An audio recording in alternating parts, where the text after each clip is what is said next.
Aaron, bakit? Ito, nilagay ko to dito. Kaya bumalik ako, baka kasi hindi nyo na makita. Ito, pangkain nyo ng kuya mo. Ah, ganun ba?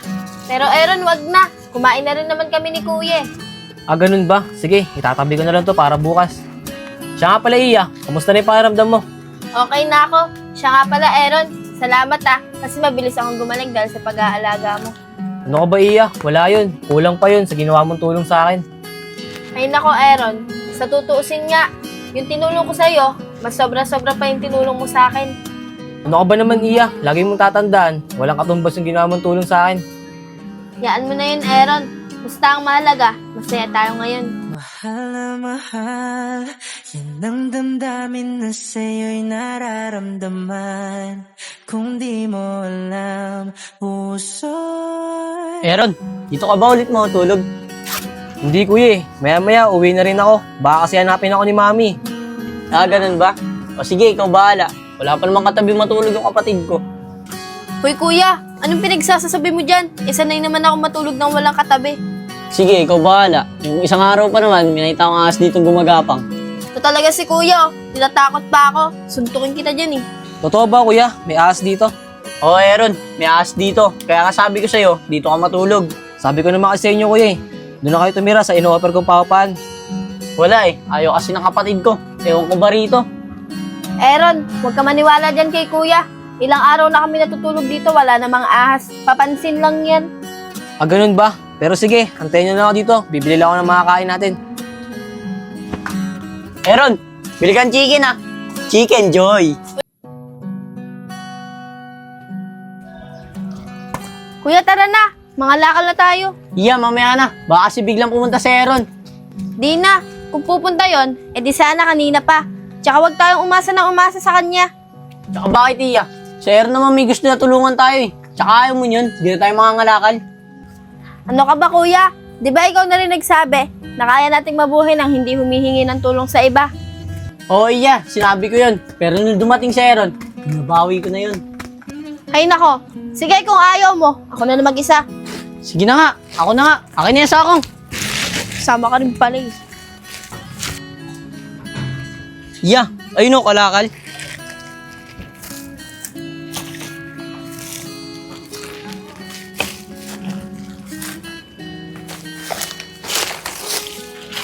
Tara iya. Wala na, doon naman tayo sa kabila. Tara iya, dito. Ay.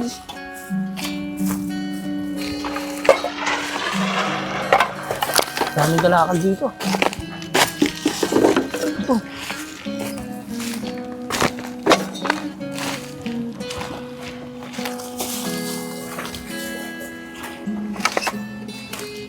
Iya, kapitan mo to. Bubuklatin ko tong plastic.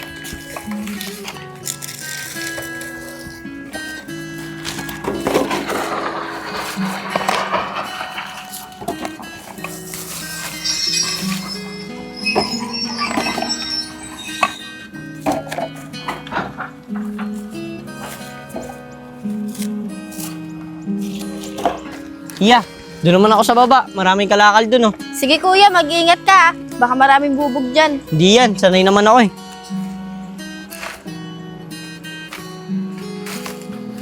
O iya, agis ko dyan ah.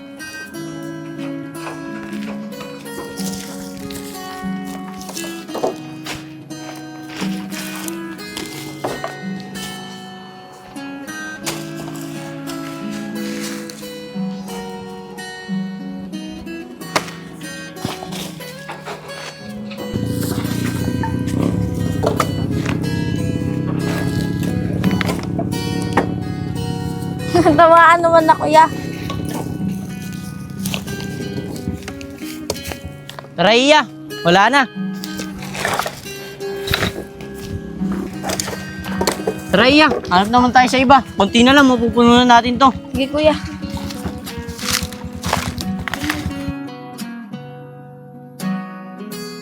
Iya, naka 150 rin tayo. Sa karinderya na tayo kumain bago tayo umuwi. Sige kuya, tara. Iya, tsaka nga pala, di ba sabi ni Aaron pupunta daw siya? Ba't hindi siya pumunta kagabi? Di ko alam dun kuya. Tsaka kuya, pwede ba? Huwag tayong umasa na umasa kay Aaron. Tignan mo, nangalakal tayo. Nakakain naman tayo ng maayos. Sa bagay, siguro nga tama ka. Tara na nga, Iya. Umuwi na tayo para makapagpahinga na tayo. Sige kuya, tara. Wala sila, Iya. Saan kaya pumunta yun? Kumain na kaya sila? Wala yung sako nila.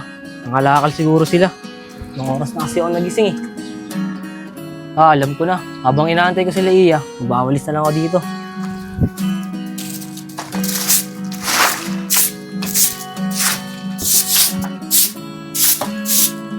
Okay na siguro to.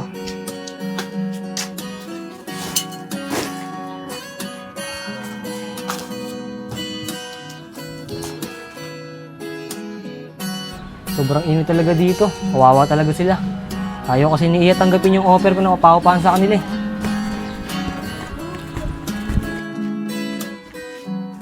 Parang mahangin dito ah.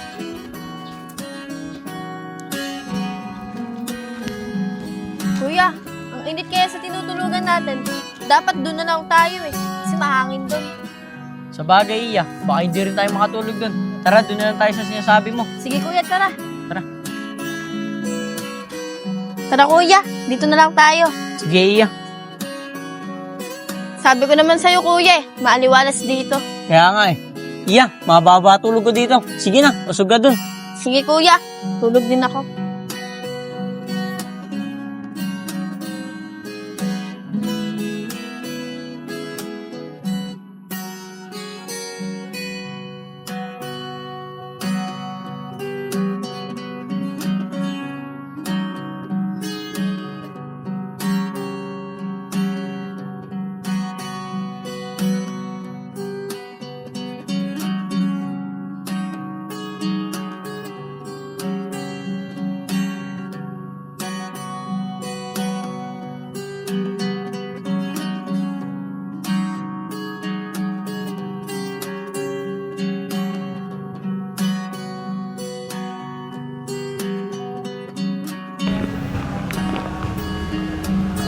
Ibo na pala.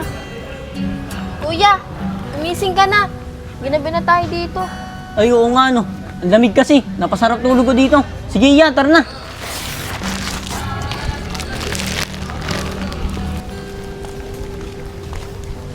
O kuya, ano nangyari sa'yo? Ba't ganyan ka maglakad? Hindi ko nga alam eh. Pagising ko, ang sakit na ng paa ko. Baka pinupulikat lang to. Ah, ganun ba? Sige kuya, baka mamaya mawala na yan. Tara na. Tara.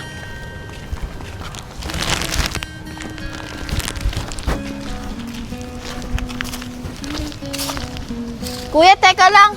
May tao ata dun sa tinitiran natin. Sige, Iya, akong bahala. Papalisin natin yan. Tara.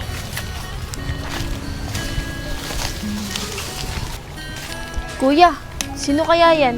Di mo mukhaan eh. Kaya mo yan. Tayo na una dyan. Papaalisin ko yan.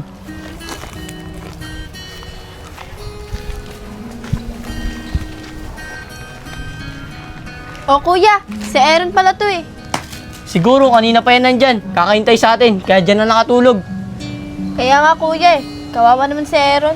Eh ikaw kasi. Nagaya ka pa kasi dun matulog. Sus, gusto mo rin naman eh. Ang sarap-sarap ka ng tulog mo eh. Sige na, gigisingin ko muna si Aaron. O sige. Aaron. Uy, Iya, kayo na pala yan. Kayo na pa ako nag-aantay dito eh. Saan ba kayo galing? Aaron, kanina kasi nangalakal kami ni kuya. Tapos sa padaan kami sa court. Eh, ang sarap ng hangin doon. Doon na kami nagpahinga hanggang sa nakatulog kami. Ah, ganun ba? Kaya pala ang tagal nyo. Sa kakaantay ko sa inyo dito, pati ako nakatulog na rin. Siya nga pala, kumain na ba kayo? Oo, kumain kami kanina bago kami magpahinga. Uy, Iya. Aaron, di pa kami kumakain. Sa tutuusin nga niya, nagugutom na kami. Talaga si kuya. Ah, ganun ba? Sige, tara. Kumain muna tayo sa karinderya. Bukas pa naman yun eh. Aaron, wag na kaya. Uy, Iya. Aaron, tara. Tara.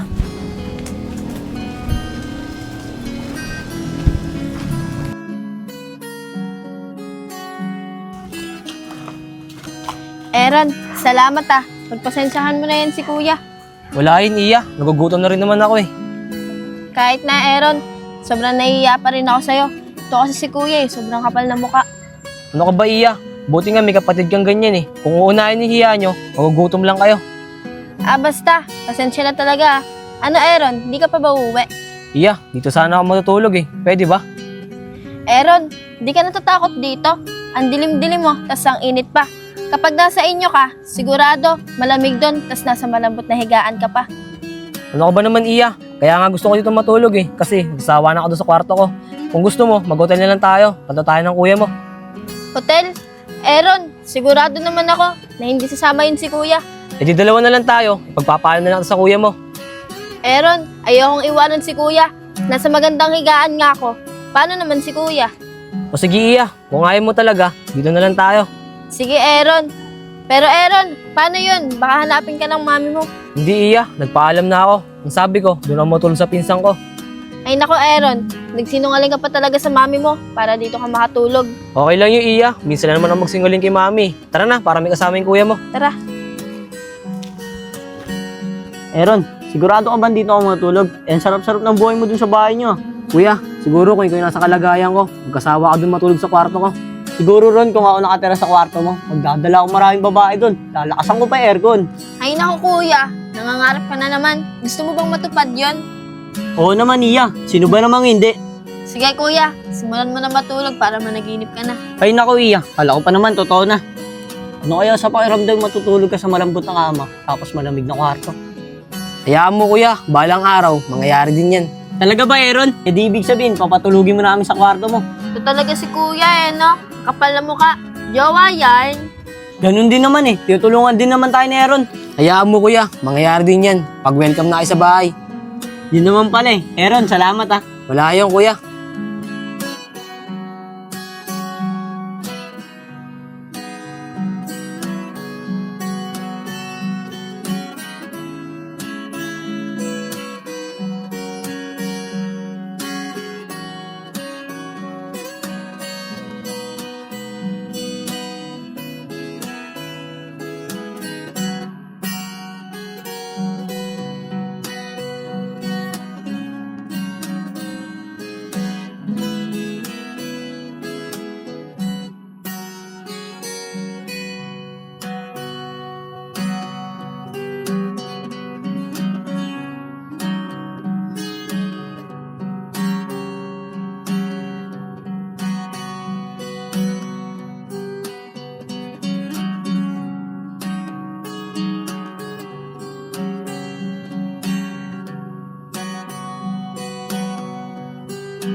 Sige na, di pa ba kayo naantok? Naantok na ako eh, bukas na lang ulit.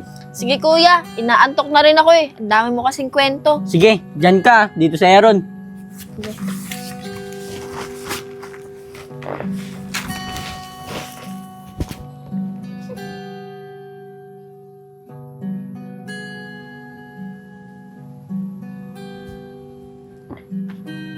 Init!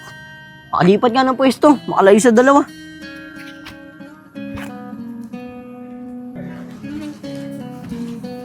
Dito na lang ako.